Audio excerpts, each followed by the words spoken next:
پشت سرش بود ببین. این جشه؟ یه نفر ها؟ این جشه جیشه چی؟ آره جش.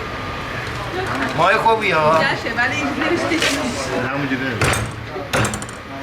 یه چیز جیشه گیش یه و شه داره. این سرعتش تو دریا خیلی زیاده به خاطر رو میگن جی.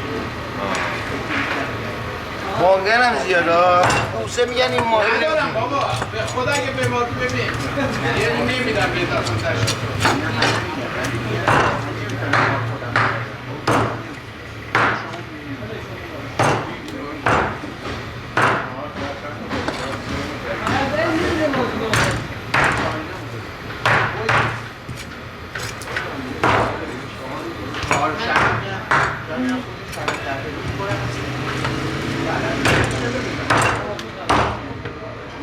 بابا بده جواب بدم